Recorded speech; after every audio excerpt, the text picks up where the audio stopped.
Mi propia hija se burló de mi memoria y me robó todo mi dinero, pero yo guardé cada prueba de sus mentiras. Cuando la confronté en el juzgado, ella lloró como nunca antes. Los secretos salieron a la luz y nuestras vidas cambiaron para siempre, de una manera que nadie pudo imaginar. Una historia de traición familiar, dignidad recuperada y la sabiduría de una madre que nunca se rinde. Prepárate porque esta historia te llegará hasta el alma. Suscríbete al canal, deja tu like en este video y comenta desde donde nos estás viendo. ¿Qué tan ciega puede estar una madre cuando se trata de ver las verdaderas intenciones de su hija?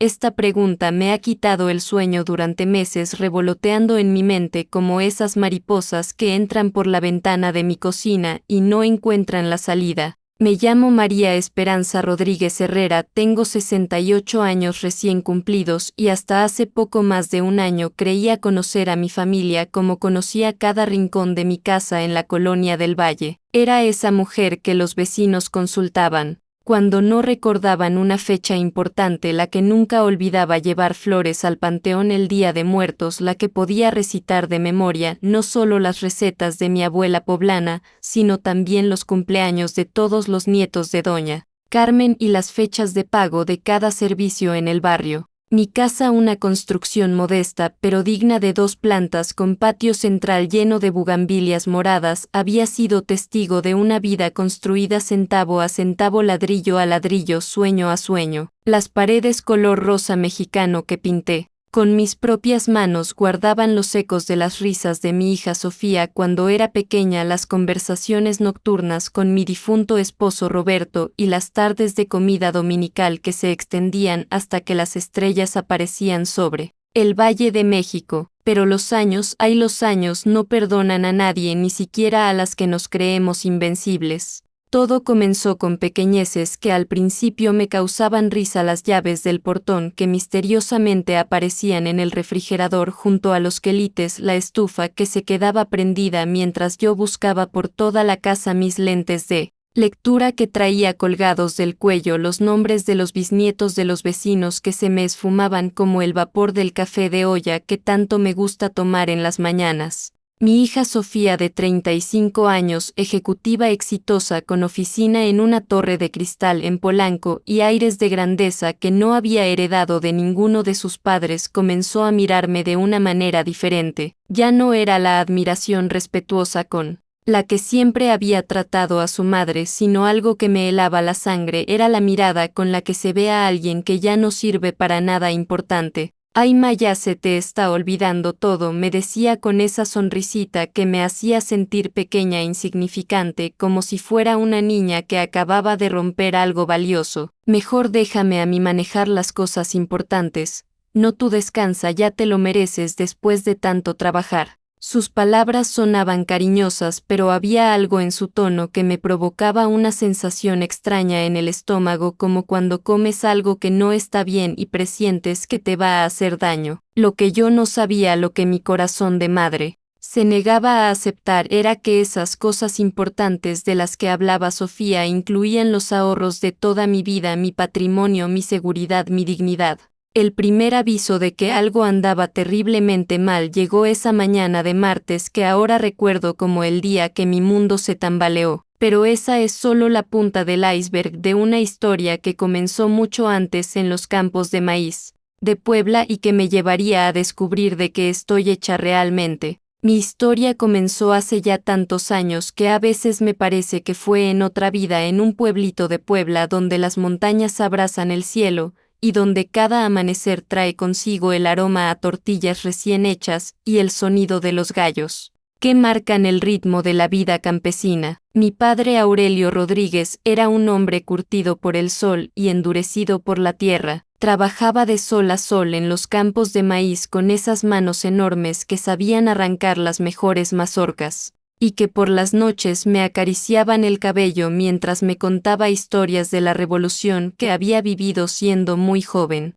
«Esperancita», me decía con esa voz ronca, que el polvo de la milpa había marcado en esta vida nadie te va a regalar nada. Todo lo que tengas lo vas a conseguir con trabajo y con dignidad. Mi madre Remedios Herrera era una mujer pequeña de estatura pero gigante de espíritu. Todas las mañanas, antes de que saliera el sol, ya estaba en la cocina preparando la masa para las quesadillas que vendía en el mercado del pueblo. Sus manos pequeñas pero ágiles sabían hacer magia con el maíz, el queso y el quelite. Yo la acompañaba después de la escuela cargando el canasto de mimbre donde llevaba su mercancía, observando cómo trataba a cada cliente con respeto, pero sin permitir que nadie la menospreciara por ser mujer o por ser pobre. El dinero que ganamos con honradez vale más que todo el oro del mundo, me repetía mi madre mientras contaba las monedas al final del día. Y nunca, ¿me oyes? Nunca dejes que nadie te haga sentir menos por trabajar con las manos. Desde chamaca,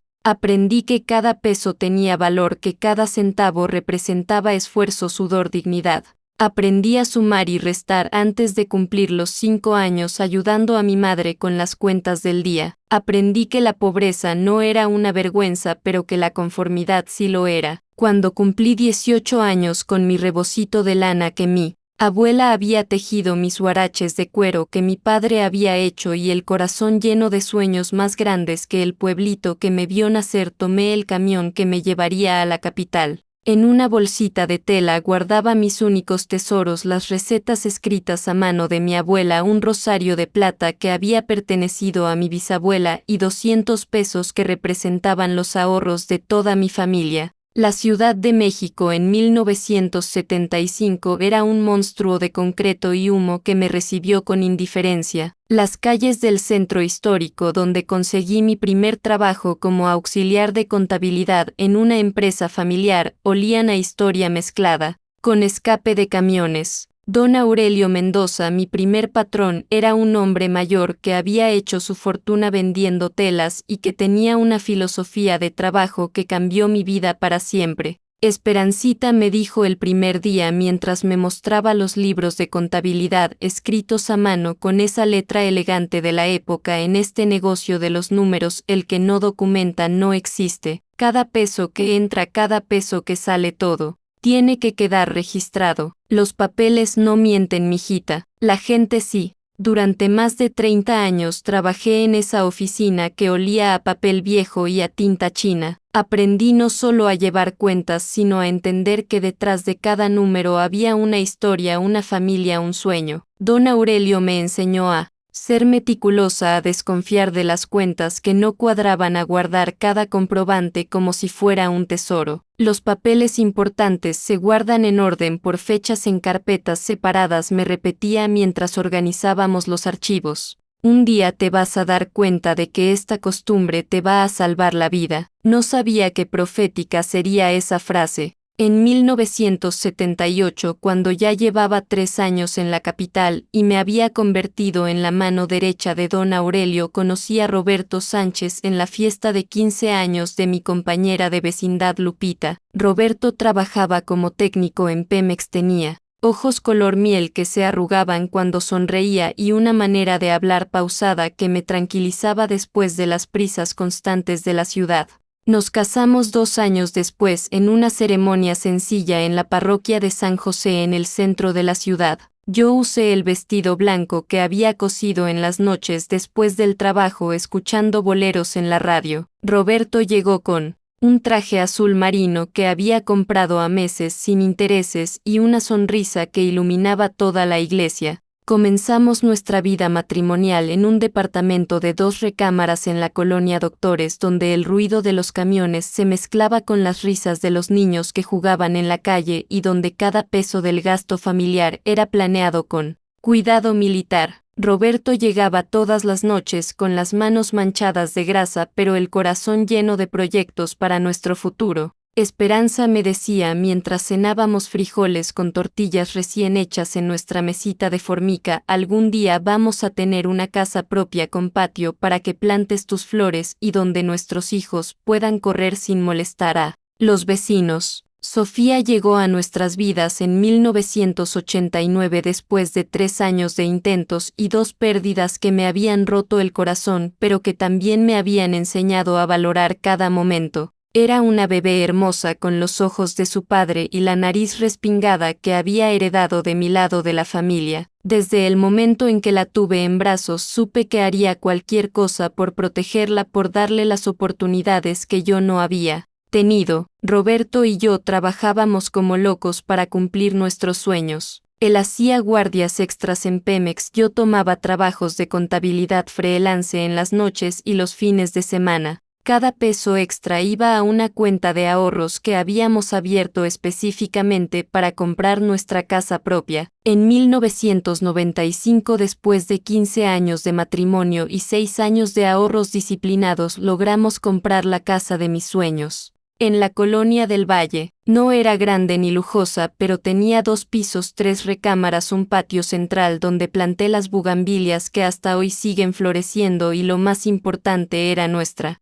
Sofía creció en esa casa siendo el centro de nuestro universo. Le pagamos clases de inglés, de computación, de piano. Cuando sacaba buenas calificaciones la llevábamos a comer helados a la michoacana de la esquina. Cuando tenía pesadillas, Roberto le inventaba cuentos de princesas valientes que salvaban a sus papás de dragones malvados. Nuestra hija va a ser profesionista, decía Roberto con orgullo cuando veía las calificaciones excelentes de Sofía. Va a tener todo lo que nosotros no tuvimos. Le pagamos la universidad privada, una carrera en administración de empresas que costaba más que nuestros sueldos juntos de 3 meses. Roberto trabajaba dobles turnos, yo seguía con mis trabajos extras, pero valía la pena ver a nuestra hija graduarse con honores, vestida con toga y birrete, sonriendo para las fotos que tomamos con nuestra cámara desechable. Sofía consiguió trabajo inmediatamente después de graduarse, primero en una empresa mediana, luego en corporativos más grandes, escalando posiciones hasta llegar a ser ejecutiva en una empresa de seguros con oficina en Polanco. Roberto y yo estábamos orgullosos.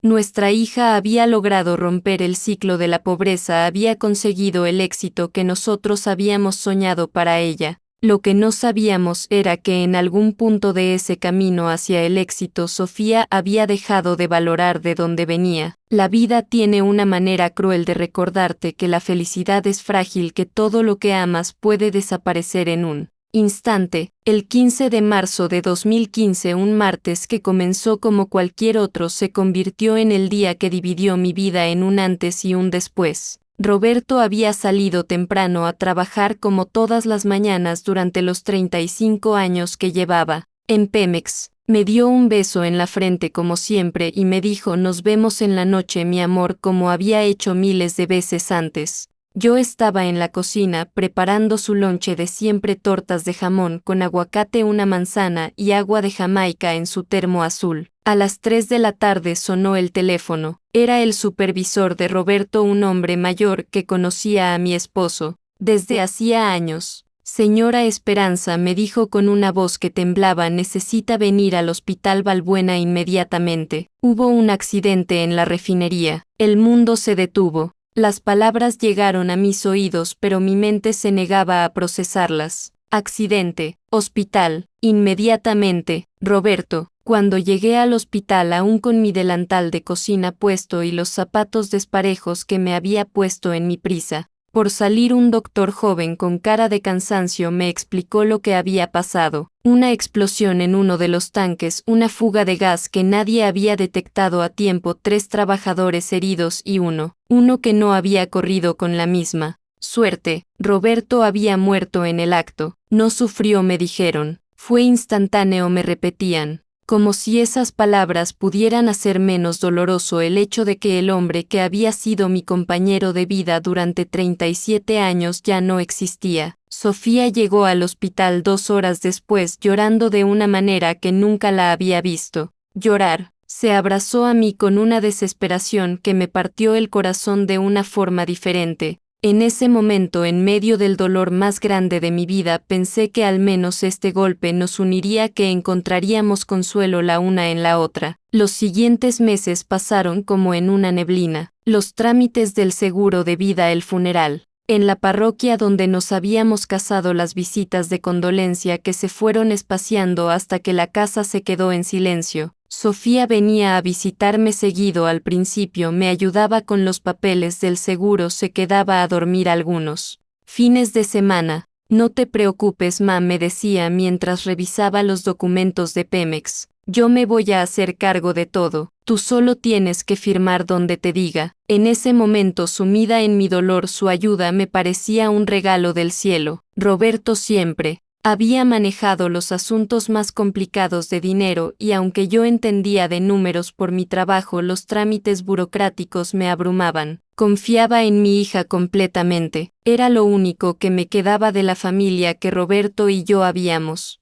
construido. Lo que no sabía era que mi dolor y mi confianza serían las herramientas perfectas para que comenzara su plan. Los cambios comenzaron de manera tan sutil que al principio los atribuí a mi proceso de duelo, pequeñas cosas que parecían insignificantes, pero que vistas en retrospectiva fueron las primeras señales de alarma que mi corazón de madre se negó a reconocer. Primero fueron los comentarios. Sofía había comenzado a llegar a mi casa con una frecuencia que me parecía extraña, siempre con alguna excusa relacionada con mis supuestos despistes. Llegaba los miércoles por la tarde justo cuando yo estaba viendo mis telenovelas y me encontraba buscando mis lentes o preguntándome dónde había puesto las llaves. Ay, ma, mírate, me decía con una sonrisa que ya no me parecía cariñosa sino condescendiente. Ya viste, se te están olvidando más cosas. Es normal a tu edad, pero me preocupa que vivas sola. Al principio pensé que era genuina preocupación filial. Roberto había sido mi memoria externa para muchas cosas. Él recordaba las citas médicas, él pagaba los servicios, él se encargaba de que no se nos olvidara nada importante. Sin él era natural que me sintiera más distraída, más vulnerable, pero había algo en la forma en que Sofía me miraba que me inquietaba. Ya no era la mirada de una hija preocupada por su madre, era la mirada de alguien que está evaluando, calculando, planeando algo. Los comentarios se volvieron más frecuentes y más específicos. Ma, ayer me dijiste que ibas a ir al súper y se te olvidó. Ma, tienes 3 cartones de leche en el refrigerador, seguramente compraste y no te acordaste. Ma, ya tomaste tus pastillas para la presión porque están donde las dejaste ayer.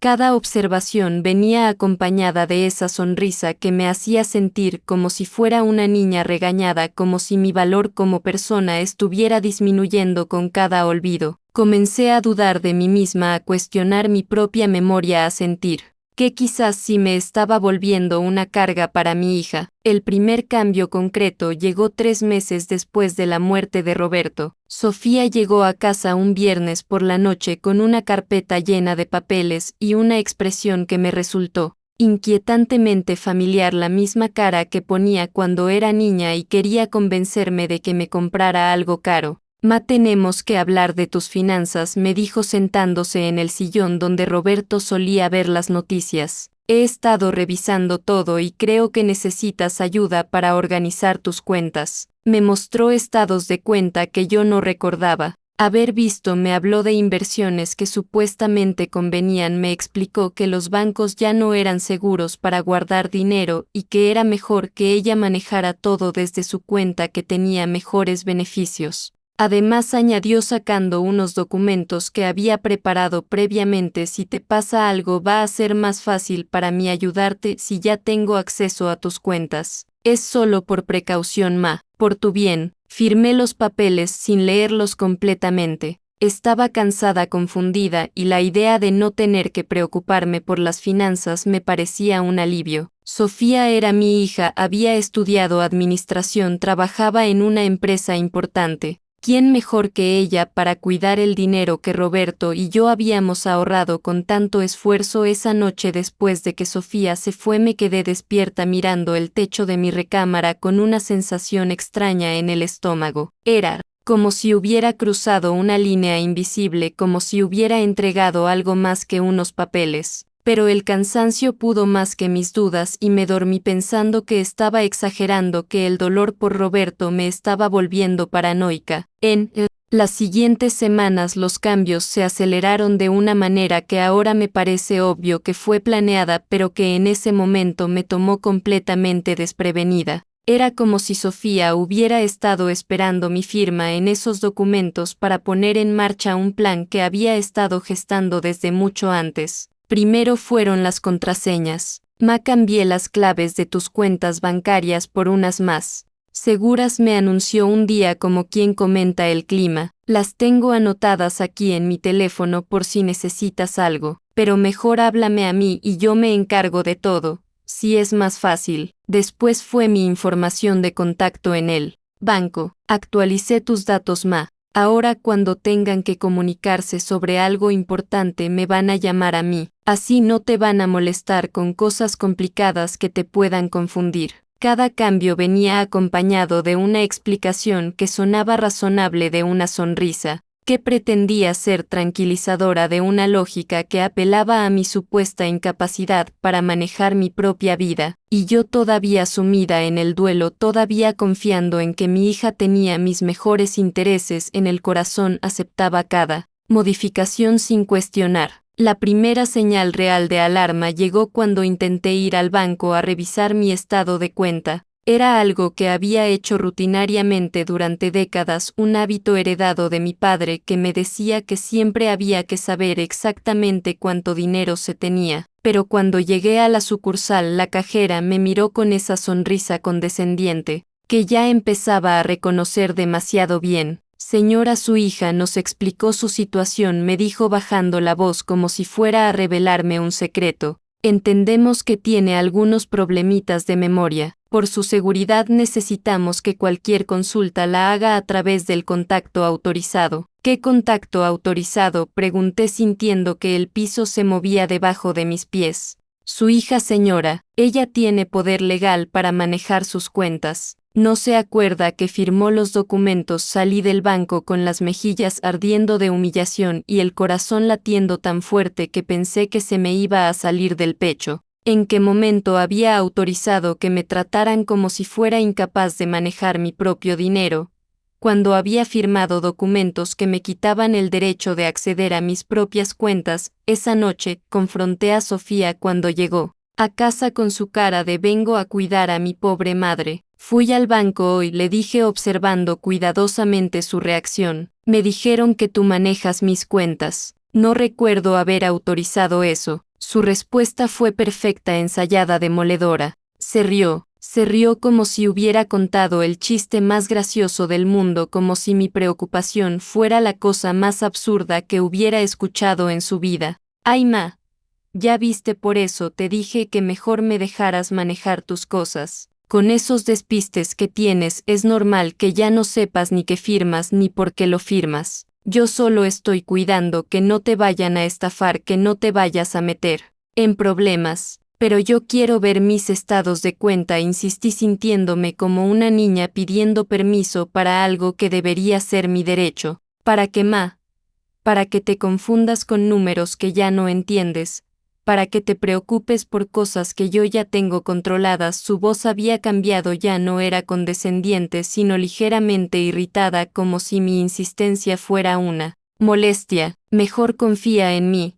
No soy tu hija, nadie te va a cuidar mejor que yo. Esa noche me quedé despierta hasta el amanecer con una certeza fría instalándose en mi pecho. Algo estaba terriblemente mal. Pero no sabía qué, no sabía cómo y, más importante, no sabía si tenía la fuerza para descubrirlo. Los siguientes meses fueron una montaña rusa emocional que me tuvo al borde de la locura. Por un lado veía señales que me inquietaban profundamente. Sofía había comenzado a vestirse más cara, sus bolsas ya no eran las que yo le conocía, sino marcas que costaban más que mi pensión de 3 meses. Su carro, un Tsuru que había comprado usado, había sido reemplazado por una camioneta nueva que según ella le había dado la empresa. ¿Tu empresa te regaló una camioneta?, le pregunté un día cuando la sexta llegar con esa nave espacial plateada, que desentonaba por completo con nuestro barrio de casas modestas. No me la regalaron, es parte del paquete de compensación. Como estoy en un puesto ejecutivo, tengo derecho a carro de la empresa. Su explicación sonaba ensayada, como si hubiera estado preparándose para esa pregunta, pero había algo más que me inquietaba: los viajes. Sofía, que antes venía a visitarme religiosamente los domingos, y que se quedaba a comer el mole poblano que me había enseñado a hacer mi madre, ahora desaparecía fines de semana enteros. Capacitaciones de trabajo, me decía, juntas en otras ciudades, convenciones importantes para mi carrera. Siempre tenía fotos en su celular de hoteles lujosos, playas paradisíacas, restaurantes que se veían más caros que todo lo que yo había gastado en comida en un año. Cuando le preguntaba cómo podía costear esos lujos con su sueldo, me daba respuestas vagas sobre bonos de desempeño y incentivos especiales. Por otro lado, mi propia mente comenzó a traicionarme de formas que me aterrorizaban. Los despistes se volvieron más frecuentes y más perturbadores. Encontraba la plancha en el refrigerador, la leche en el librero, mis zapatos dentro de la lavadora. Había días en que no recordaba si había desayunado, tardes enteras que se borraban de mi memoria como si nunca hubieran existido. La peor parte era que estos episodios siempre parecían ocurrir cuando Sofía estaba presente, como si su presencia los desencadenara. Ella los documentaba meticulosamente, los comentaba con una preocupación que parecía genuina pero que me hacía sentir como un espécimen de laboratorio. Ma, ayer te dije 3 veces que íbamos a ir al doctor y se te olvidó, me decía mostrándome notas que supuestamente había escrito pero que yo no recordaba haber visto. Ma, dejaste la estufa prendida toda la noche, pudiste haber quemado la casa. Ma, me llamaste 5 veces para preguntarme lo mismo. Cada observación era como una puñalada que me hacía dudar más de mi propia cordura. Realmente me estaba volviendo loca. Era cierto que ya no podía confiar en mi propia mente.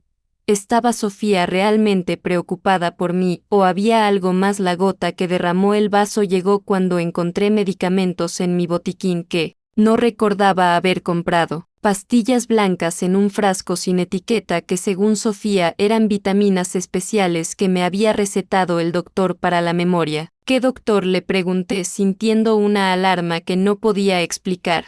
El doctor Martínez. Ma, ¿no te acuerdas que fuimos la semana pasada? Su respuesta fue inmediata, segura, pero yo no tenía ningún recuerdo de haber visitado a ningún doctor Martínez. Esa noche, mientras miraba las pastillas blancas en mi mano, tomé la decisión más importante de estos últimos años. No me las iba a tomar, no hasta estar segura de qué eran y por qué las necesitaba. Era un acto pequeño de rebeldía, pero se sintió como el primer paso hacia la recuperación de mi propia vida. Y fue entonces cuando comenzó a suceder algo interesante. Sin las pastillas, mis despistes disminuyeron notablemente. Mi mente se aclaró como cuando se quita la neblina después de una tormenta, y con esa claridad mental llegó una certeza aterradora: alguien me había estado medicando sin mi consentimiento. La pregunta era, ¿quién? Y más importante, ¿por qué? La salvación llegó en forma de doña Carmen Villalobos, mi vecina de toda la vida, en una tarde de octubre, cuando las jacarandas del barrio comenzaban a pintar las banquetas de morado y el aire olía a lluvia que se acercaba.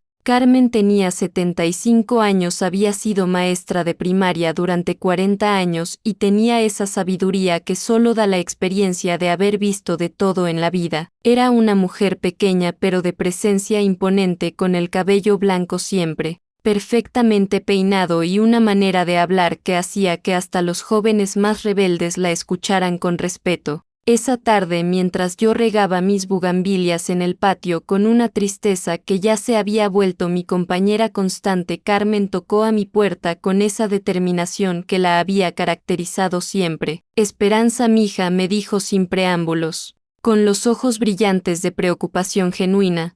¿Qué te pasa? Hace semanas que te veo muy angustiada y ayer te oí llorar en tu cocina. A mí no me vas a decir que no pasa nada porque nos conocemos desde que llegaste al barrio. Y no sé por qué, tal vez porque necesitaba desesperadamente hablar con alguien que no me mirara como si estuviera loca, tal vez porque Carmen tenía esa autoridad maternal que invitaba a la confianza. El caso es que me quebré. Le conté todo. Los olvidos, el dinero que ya no podía controlar, la forma en que Sofía me hacía sentir como si fuera una inútil, las pastillas misteriosas, la sensación constante de que algo terrible estaba pasando, pero sin poder ponerle nombre. Carmen me escuchó en silencio, moviendo la cabeza de vez en cuando, haciendo esos sonidos de comprensión que hacen las mujeres cuando reconocen una historia que les suena familiar. Cuando terminé mi relato, se quedó callada durante un momento, que me pareció eterno, mirando hacia el patio donde las sombras se alargaban con el atardecer.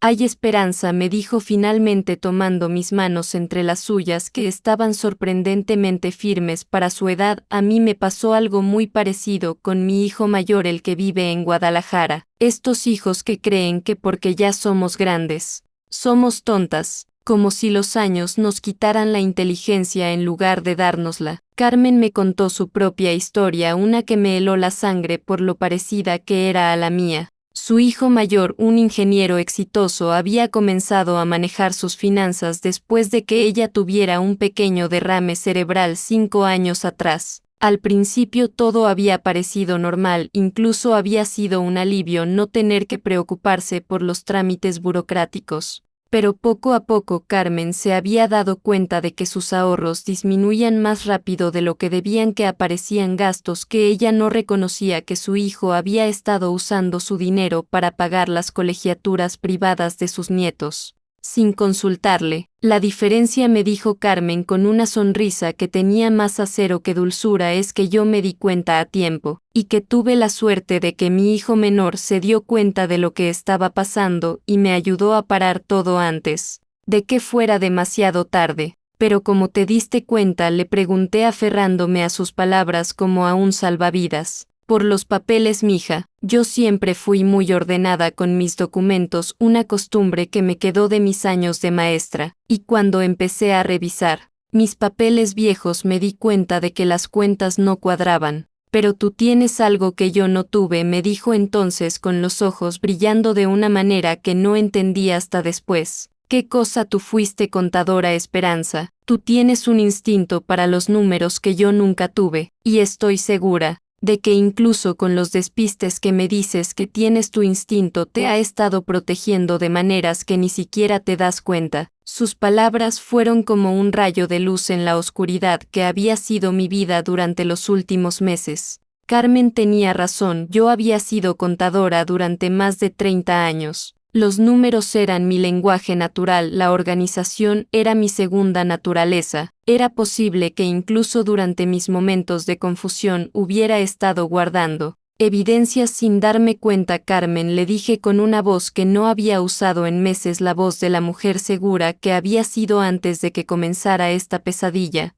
¿Me ayudarías a revisar mis papeles? Creo que es hora de que descubra qué está pasando realmente con mi vida. La sonrisa que me regaló Carmen fue como ver salir el sol después de una tormenta muy larga. Mija, me dijo apretando mis manos con más fuerza, para eso están las amigas, para ayudarse cuando las cosas se ponen feas. Y te aseguro que vamos a llegar al fondo de esto, aunque tengamos que quedarnos despiertas toda la noche. Esa noche, después de que Sofía se fue a su casa con la excusa de que tenía que madrugar para una junta importante, Carmen y yo comenzamos la búsqueda más importante de mi vida. Era como si fuéramos detectives en nuestra propia novela de misterio, excepto que el misterio era mi vida y las víctimas éramos nosotras. Comenzamos por mi recámara, donde siempre había guardado los documentos más importantes en una cómoda antigua que había heredado de mi madre. Carmen, con esa metodicidad que seguramente había usado para enseñar a generaciones de niños, organizó todo el material en categorías: estados de cuenta bancarios, recibos de servicios, documentos de seguros, papeles del gobierno, correspondencia personal. Ay, Dios mío, Esperanza, me dijo Carmen cuando vio la cantidad de papeles que tenía guardados, organizados por fechas en sobres manila que yo había etiquetado con mi letra cuidadosa. Mira nada más qué ordenada eres. Esto es oro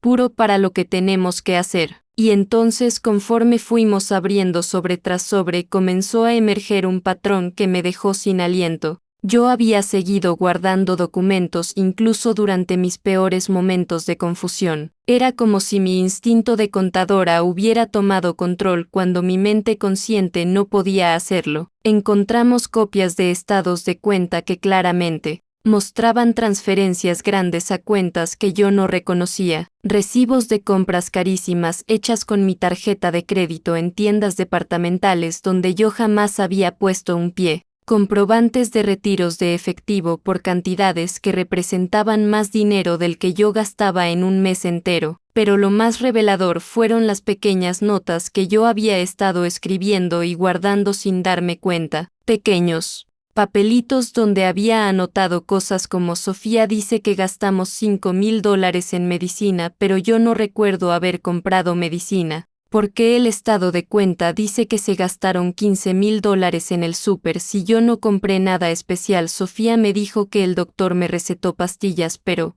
¿cuál doctor? Esperanza, me dijo Carmen después de revisar una pila particular de documentos. Tu mente subconsciente sabía que algo estaba mal. Mira todas estas notas. Una persona con verdaderos problemas mentales no sería capaz de mantener este tipo de registros tan detallados. También encontramos algo que me heló la sangre: grabaciones de voz en mi celular. Yo tenía la costumbre de grabar notas de voz cuando no tenía papel a la mano, un hábito que había desarrollado cuando trabajaba y necesitaba recordar cosas importantes para después. Sin darme cuenta había estado grabando conversaciones importantes, incluyendo una donde Sofía hablaba por teléfono sobre manejar el dinero de la vieja mientras creía que yo estaba dormida. En esa grabación, que duró casi 10 minutos, pude escuchar a mi hija hablando con alguien. Después descubriríamos que era su novio secreto sobre sus planes para mi dinero. La vieja ya casi no se da cuenta de nada, decía con una frialdad que me partió el corazón. En un par de meses más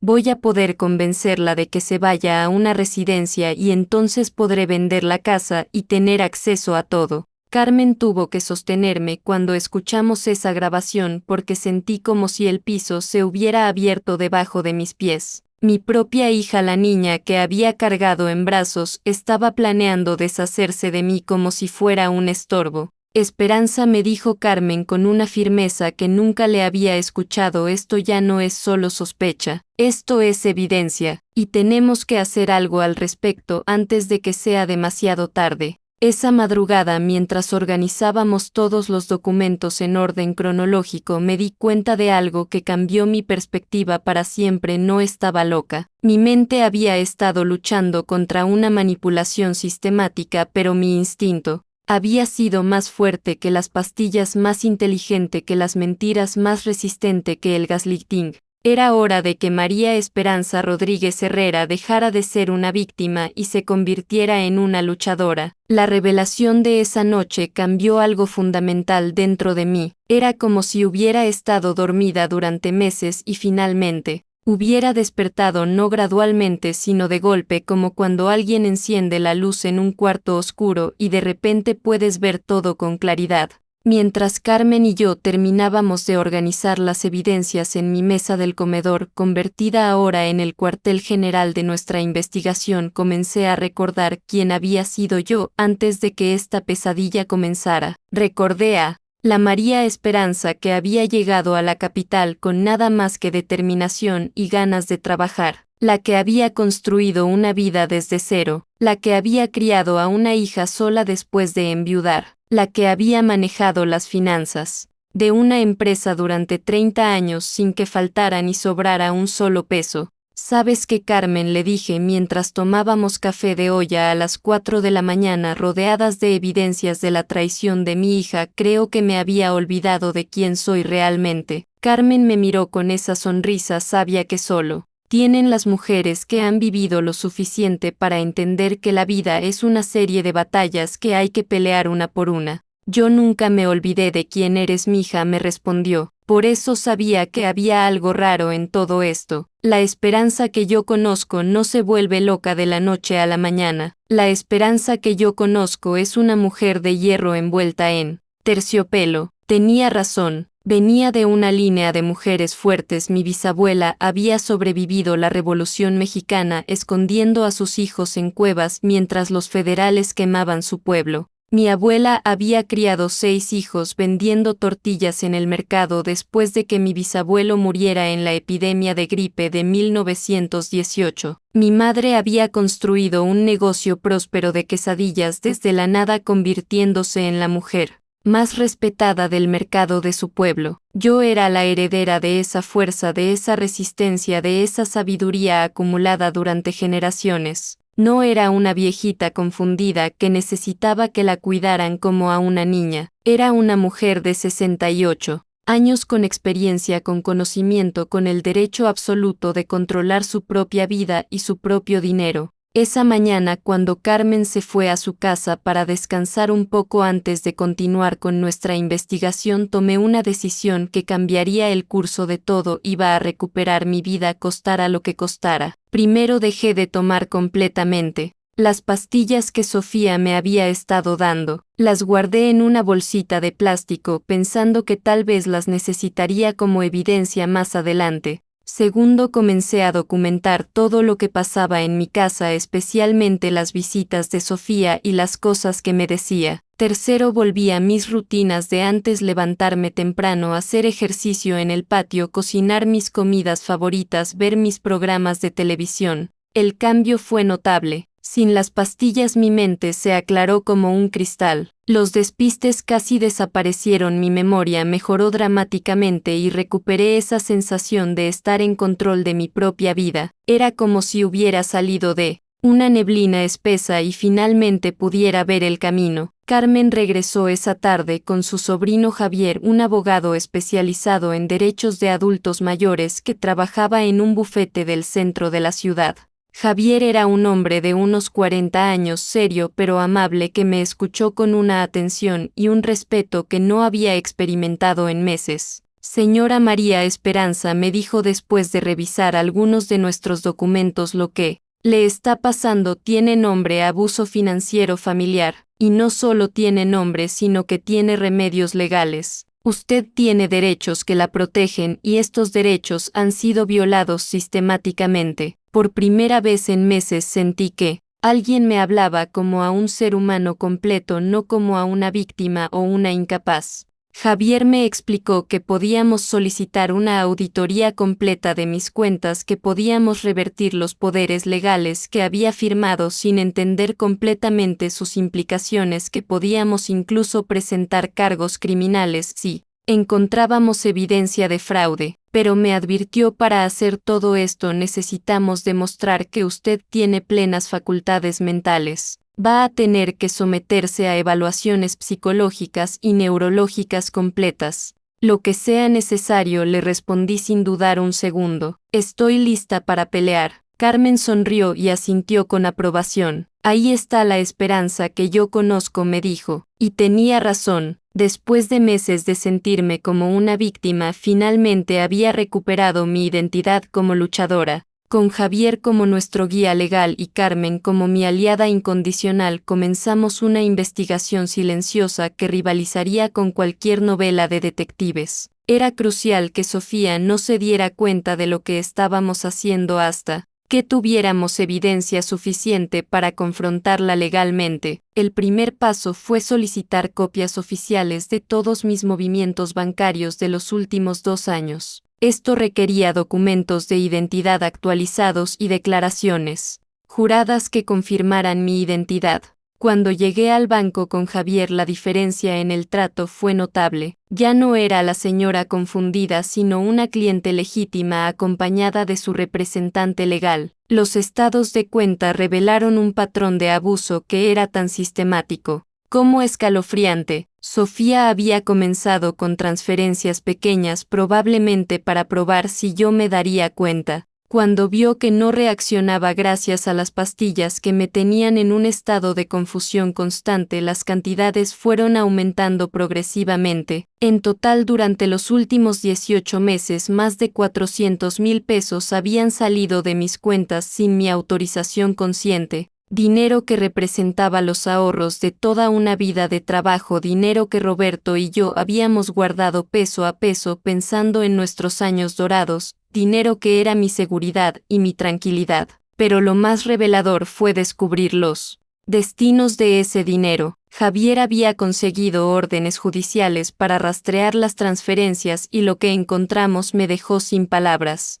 Sofía no solo había estado robando mi dinero, había estado usando mi identidad para obtener tarjetas de crédito adicionales, había firmado contratos de servicios costosos en mi nombre y había incluso intentado obtener un préstamo hipotecario contra mi casa. Señora María Esperanza, me dijo Javier cuando revisamos toda la documentación, esto va mucho más allá del abuso financiero simple. Estamos hablando de usurpación de identidad, falsificación de documentos y posiblemente fraude a gran escala. También descubrimos algo que me heló la sangre. Sofía había estado visitando residencias geriátricas caras y había llegado incluso a apartar un lugar para mí en una de ellas. Los documentos mostraban que había pagado un depósito de 50,000 pesos con mi dinero, por supuesto, para asegurar una habitación en un lugar que costaba más de 25,000 pesos mensuales. El plan era diabólicamente simple: medicarme hasta que realmente perdiera mis facultades mentales, internarme en la residencia más cara que pudiera encontrar para justificar el gasto de mis ahorros, vender mi casa alegando que necesitaba el dinero para mis cuidados médicos y quedarse con todo lo que sobranara. Carmen encontró algo que ninguno de nosotros esperaba: una póliza de seguro de vida que Sofía había contratado a mi nombre sin que yo lo supiera. Era una póliza por 2 millones de pesos con ella como única beneficiaria. Los pagos de las primas también salían de mi cuenta bancaria, por supuesto. Esperanza, me dijo Carmen con una seriedad que nunca le había visto, tu hija no solo estaba planeando robarte, estaba planeando que te murieras. Esa revelación fue como recibir una bofetada que me despertó de cualquier vestigio de duda o culpa maternal que pudiera quedarme. Mi hija no era una joven confundida que había tomado malas decisiones. Era una persona que había planeado sistemáticamente destruir mi vida para beneficio propio. Durante las siguientes semanas, mientras reuníamos evidencias, tuve que actuar como si nada estuviera pasando cuando Sofía venía a visitarme. Era lo más difícil que había hecho en mi vida: sonreír y conversar normalmente con alguien que sabía que me estaba traicionando de la manera más cruel posible. Pero cada conversación se convirtió en una oportunidad para reunir más evidencias. Con el consejo de Javier comencé a grabar nuestras conversaciones, algo que es legal en México cuando una de las partes lo consiente. Las grabaciones revelaron un patrón de manipulación psicológica que era tan sofisticado como cruel. Sofía había estado usando técnicas de gaslighting para hacerme dudar de mi propia cordura. Movía mis cosas de lugar y luego me preguntaba por qué las había puesto a ira. Me contaba historias sobre conversaciones que supuestamente habíamos tenido, pero que yo no recordaba, haciéndome creer que mi memoria estaba peor de lo que realmente estaba. Incluso había estado mezclando las pastillas en mi comida cuando yo dejé de tomarlas voluntariamente. La evidencia más condenatoria llegó cuando logramos acceder a sus propias cuentas bancarias a través de la investigación legal. Javier había conseguido una orden judicial que permitía revisar sus finanzas y lo que encontramos confirmó nuestras peores sospechas. Sofía estaba viviendo muy por encima de sus posibilidades reales. Su salario como ejecutiva era bueno, pero no lo suficientemente bueno para costear los lujos que se había estado dando. La camioneta nueva, los viajes caros, la ropa de diseñador, todo estaba siendo financiado con mi dinero. Más preocupante aún, descubrimos que yo no era su única víctima.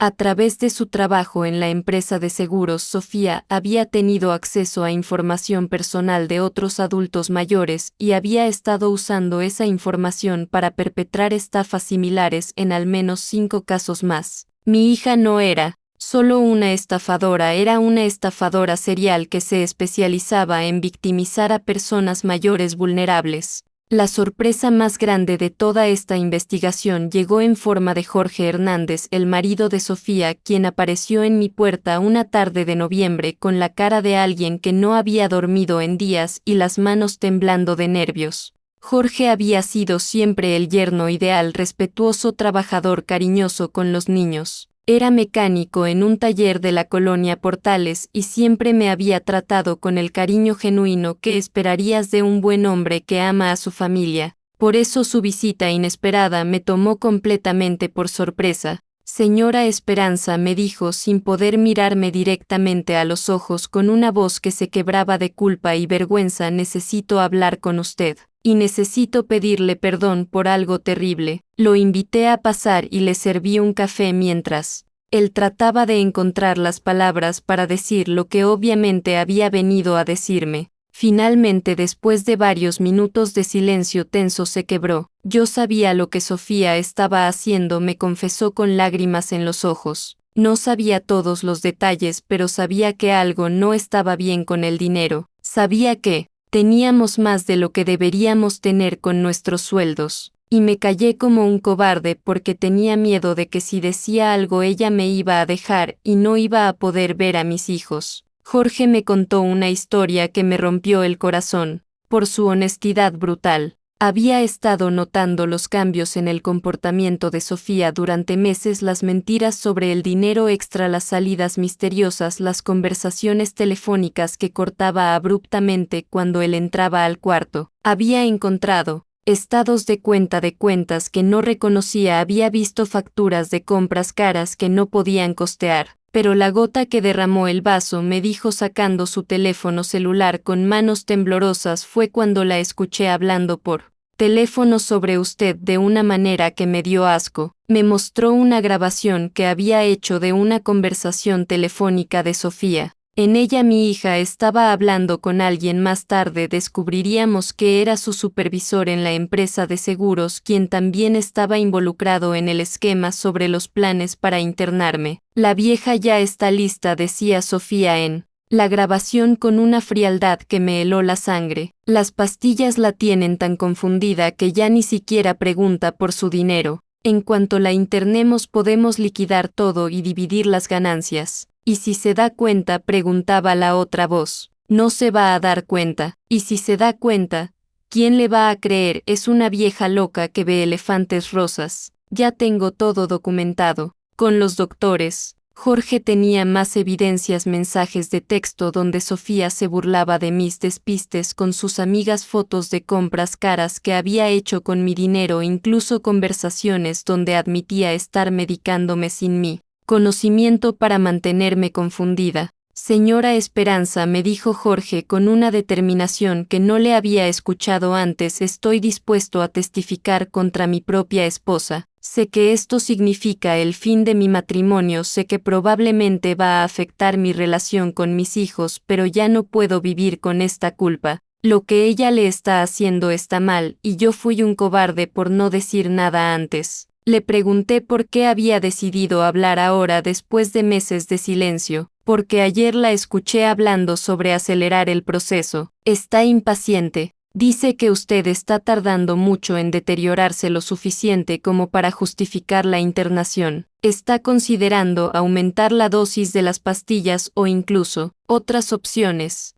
No me atreví a preguntarle qué significaban esas otras opciones, pero el miedo en sus ojos me dijo todo lo que necesitaba saber. Jorge había tomado la decisión más difícil de su vida: sacrificar su matrimonio y arriesgar su relación con sus hijos para hacer lo correcto. Era un acto de valor que no esperaba y que cambió completamente el panorama de nuestro caso. Con su testimonio y las evidencias que había reunido, finalmente teníamos suficiente para confrontar a Sofía legalmente. Ya no éramos solo una madre mayor con sospechas, éramos un equipo con evidencias irrefutables de abuso sistemático y fraude criminal. Jorge, le dije cuando terminamos de hablar, gracias por encontrar el valor para hacer lo correcto. Sé que no fue fácil. Señora Esperanza, me respondió, mis hijos necesitan crecer sabiendo que su papá es un hombre honesto, aunque eso signifique que van a crecer sin su mamá. Prefiero que me recuerden como alguien que defendió a su abuela, no como alguien que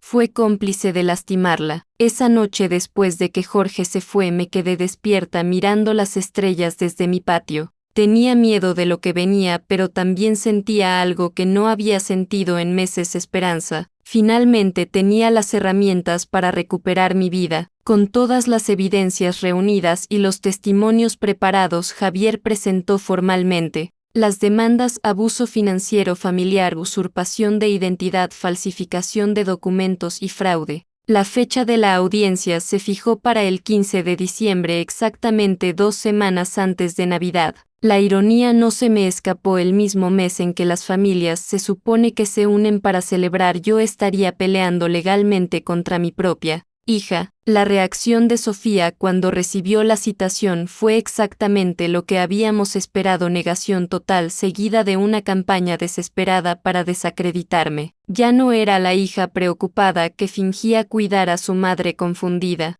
Ahora era una mujer acorralada, dispuesta a cualquier cosa para salvar su pellejo. Contrató a un abogado caro, probablemente con mi propio dinero, y comenzó una estrategia de defensa que se basaba en pintarme como una mujer mayor con problemas mentales graves que estaba siendo manipulada por vecinos entrometidos y familiares resentidos. Su campaña de desprestigio fue sistemática y cruel. Visitó a todos los vecinos del barrio contándoles que yo había desarrollado paranoia senil, que estaba acusando a mi propia familia de robarme porque ya no podía distinguir entre la realidad y mis fantasías. Les mostró evidencias de mis supuestos problemas mentales, fotos de mi casa desordenada que ella misma había desordenado, historias sobre conversaciones incoherentes que supuestamente habíamos tenido, incluso testimonios falsos de personas que alegaban haberme visto comportándome de manera extraña.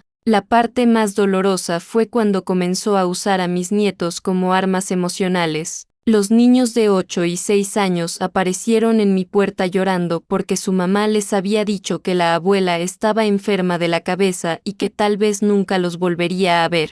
Tuve que explicarles con palabras que pudieran entender que a veces los adultos se pelean, pero que yo siempre los iba a amar sin importar qué pasara. Sofía también intentó que algunos familiares lejanos intervinieran en su favor.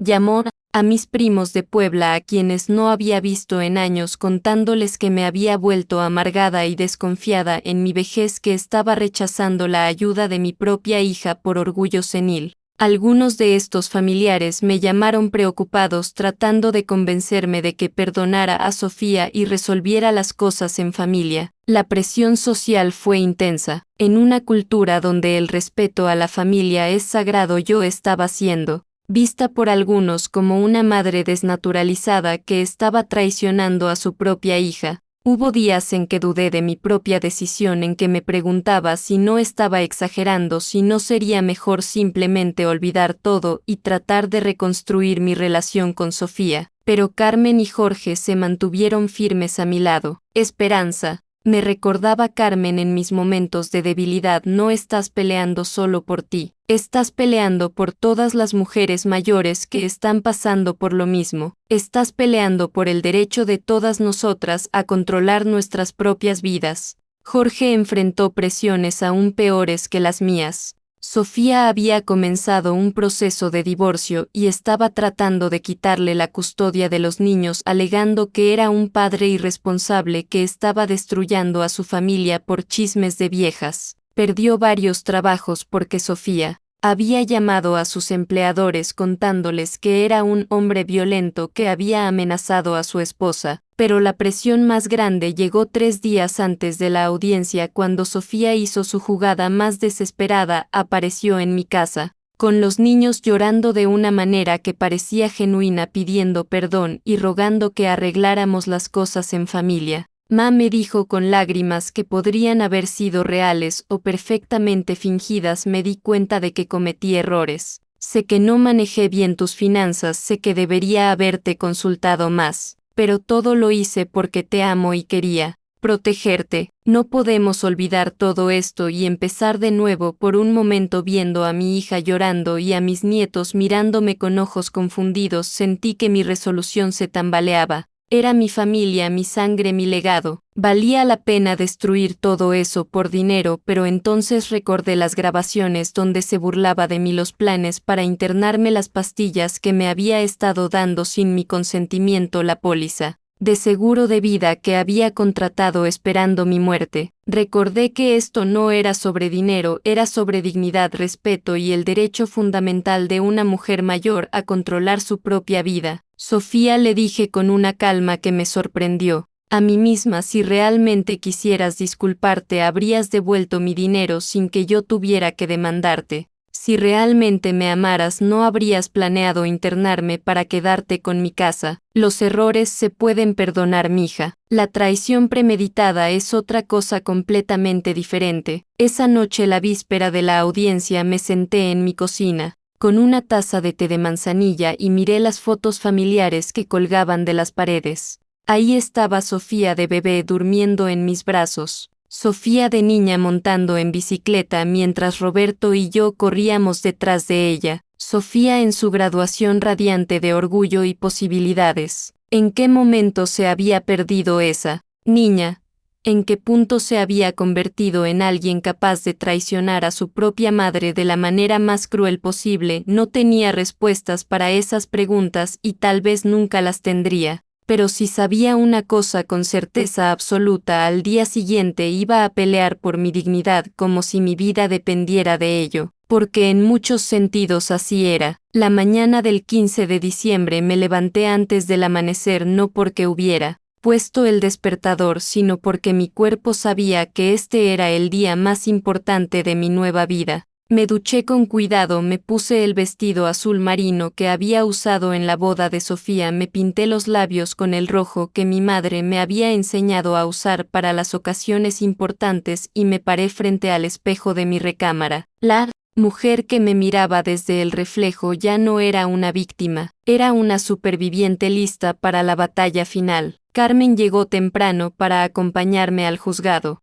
Llevaba puesto su mejor traje, el negro que usaba para las ocasiones más solemnes, y en sus ojos brillaba una determinación feroz que me recordó por qué había sido una de las maestras más respetadas de su escuela. ¿Lista, guerrera?, me preguntó, tomando mi mano entre las suyas. Lista, le respondí, y por primera vez en meses realmente lo sentía. El juzgado familiar estaba en el centro de la ciudad, en uno de esos edificios gubernamentales que huelen a papel viejo y decisiones importantes. Cuando llegamos, Javier ya estaba esperando con todas nuestras evidencias organizadas en carpetas, etiquetadas meticulosamente. Jorge estaba sentado en una banca cercana con el traje que había usado en su boda, pero que ahora le quedaba grande porque había perdido peso por el estrés. Cuando me vio se levantó y me saludó con el respeto que siempre me había mostrado. Señora Esperanza, me dijo, estoy nervioso, pero sé que estamos haciendo lo correcto. Sofía llegó 15 minutos después con su abogado, un hombre mayor,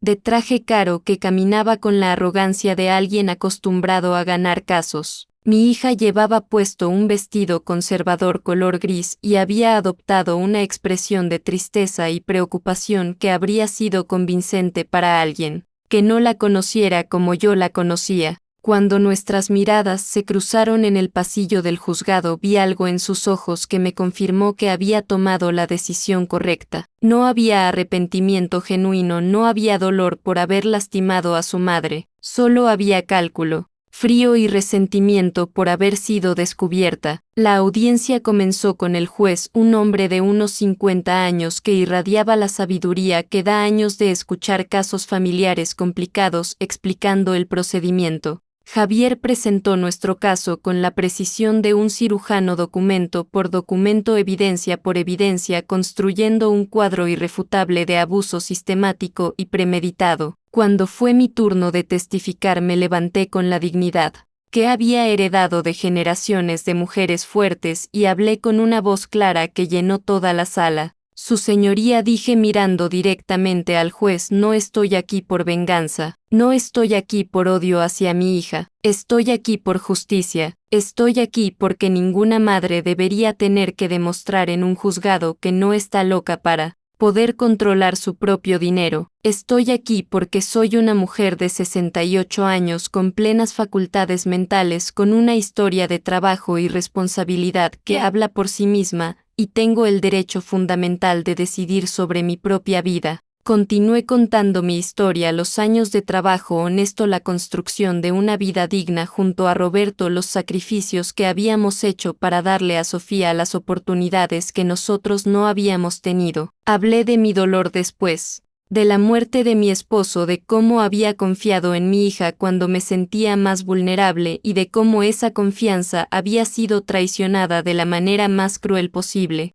Pero lo más importante, su señoría, concluí, es que estoy aquí porque sé que no soy la única. Hay muchas María Esperanzas en esta ciudad, en este país, que están siendo victimizadas por sus propias familias porque la sociedad asume que ser mayor significa ser incapaz. Estoy aquí para demostrar que eso no es cierto. El testimonio de Jorge fue devastador para la defensa de Sofía. Con lágrimas en los ojos, pero con voz firme, confirmó todo lo que habíamos documentado. Presentó las grabaciones que había hecho, explicó los cambios que había notado en el comportamiento de su esposa y admitió su propio error por haber guardado silencio durante tanto tiempo. Su señoría, dijo Jorge al final de su testimonio, amo a mi esposa, pero no puedo vivir con la mentira. Mis hijos necesitan crecer sabiendo que su padre es un hombre honesto, aunque eso signifique que van a crecer viendo menos a su madre. Cuando fue el turno de la defensa, el abogado de Sofía trató de presentar el caso como el de una hija dedicada que había cometido errores de juicio al tratar de ayudar a su madre con problemas de memoria. Presentó testimonios de algunos vecinos que Sofía había logrado convencer, reportes médicos falsos que había fabricado y una serie de expertos que hablarían sobre el deterioro mental normal en adultos mayores. Pero toda su estrategia se desmoronó cuando el juez permitió que se presentaran las grabaciones donde Sofía se burlaba de mis despistes y planeaba internarme para quedarse con mi dinero. Su abogado trató de objetar, pero las grabaciones eran legales y completamente admisibles. El momento más impactante de toda la audiencia llegó cuando Javier reveló algo que ni siquiera yo sabía. Su investigación había descubierto que Sofía estaba bajo investigación de la Procuraduría por su participación en un esquema más grande de fraude contra adultos mayores. No solo me había robado a mí, había 5 casos más donde había usado su posición en la empresa de seguros para obtener información personal de clientes mayores y luego victimizarlos de maneras similares. La máscara se cayó completamente. Sofía ya no pudo mantener su expresión de hija preocupada. En su cara se podía leer la frustración y la rabia de alguien que había sido descubierta en el momento equivocado. Su abogado pidió un receso para consultar con su cliente, pero el daño ya estaba hecho. Cuando el juez dictó su veredicto, su voz resonó en el juzgado como un trueno que marca el final de una tormenta en el caso de María Esperanza Rodríguez Herrera contra Sofía Sánchez Rodríguez. Este tribunal encuentra que la demandante ha sido víctima de abuso financiero sistemático, usurpación de identidad y fraude familiar. Se ordena la restitución inmediata de todos los fondos sustraídos, la anulación de todos los poderes legales obtenidos fraudulentamente y el restablecimiento completo de los derechos financieros de la señora Rodríguez. Además, se remite el caso a la Procuraduría para investigación criminal. La victoria tenía un sabor agridulce. Había recuperado mi dinero, mi casa, mi dignidad y el control de mi propia vida, pero había perdido a mi hija y con ella el contacto frecuente con